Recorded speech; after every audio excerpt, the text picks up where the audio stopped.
Andrew Little. Thank you, Mr Speaker. Let me begin by wishing you and all members of the House a very happy new year. And so I just want to say I enjoy taking the call, but I'm called upon to respond to what is dubbed the Prime Minister's statement, but was in fact the Prime Minister's panegyric. It was a very disappointing speech in the House, and it's a very disappointing statement tabled in the House earlier today. A panegyric, Mr O'Connor, you understand exactly what that is. And the message is very clear in the Prime Minister's statement. Nothing will change. Certainly nothing will improve, nothing will get better, but nothing will change.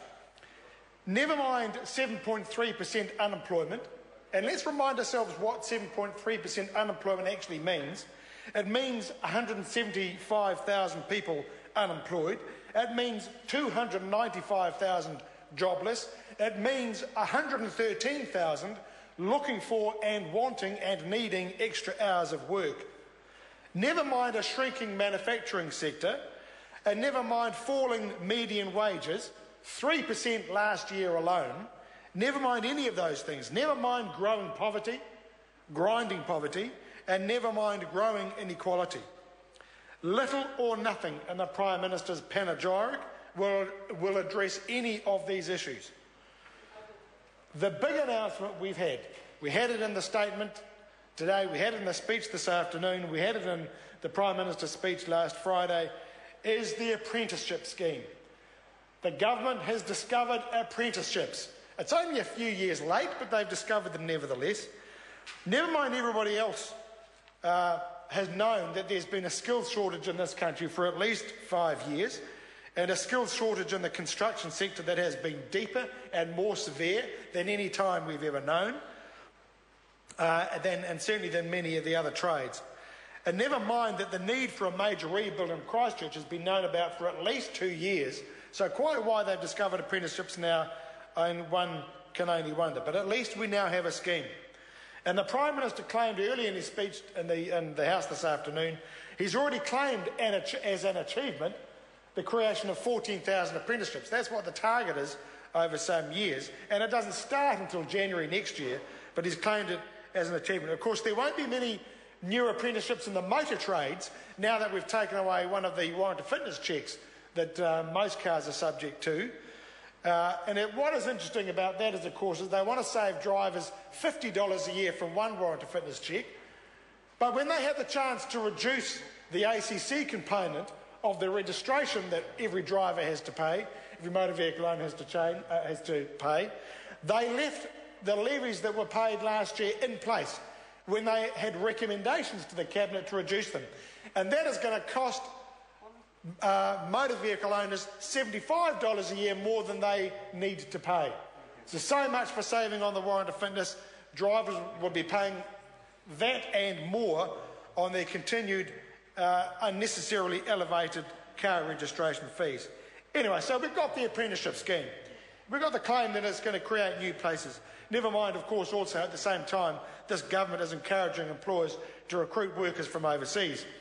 And let's not forget that it was 20 years ago that it was this party in government, it was the National Party in government that destroyed the apprenticeship scheme we had then. Destroyed apprenticeships then. No wonder we've had a shortage of apprentices growing over many years since that time, and no wonder we have the crisis in trade skills that we have at the moment.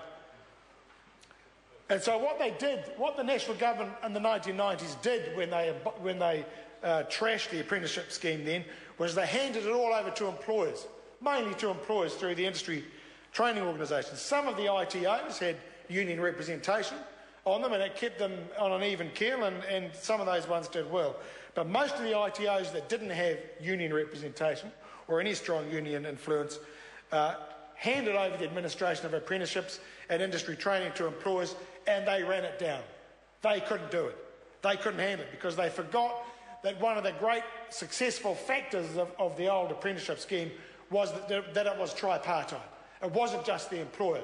It was the rest of the workforce, and it was the government as well. And everybody played their role and nurtured young people and their trade skills and grew them and developed. And we had a world-class apprenticeship system that this party in government ran down.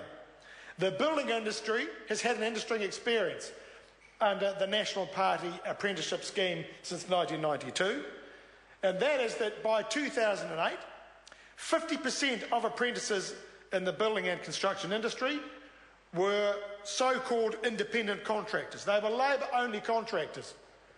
They had no certainty of employment, no security at all, no commitment by those who were ostensibly their employer and engaged them to see them through their time. And in fact, it is that industry, the apprentices in that industry, that have had one of the highest rates of non-completion that we've had in the last few years. That's what happened when the national government took over the apprenticeship scheme and trashed it and handed it over to employers. And so now they've announced a new scheme where they're going to shovel barrow loads of money at employers and at the apprentices too, and don't question that.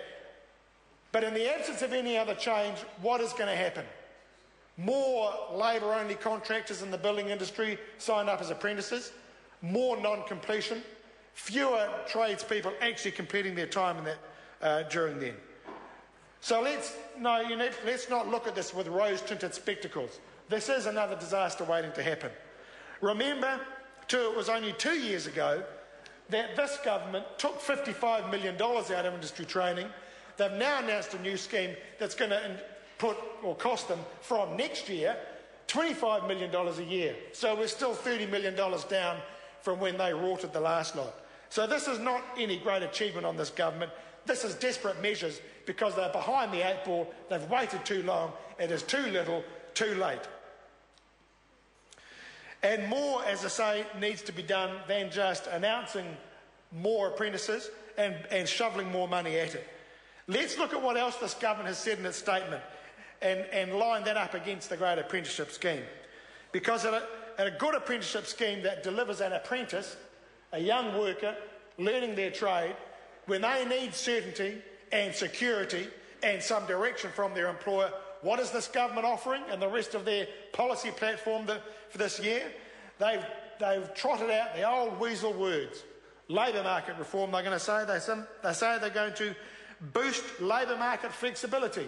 Well, I can tell you what, there's 2.4 million wage and salary earners who know exactly what boosting labour market flexibility means. It means fewer rights, less job security, less chance of a pay increase, and the government says they are going to improve collective bargaining.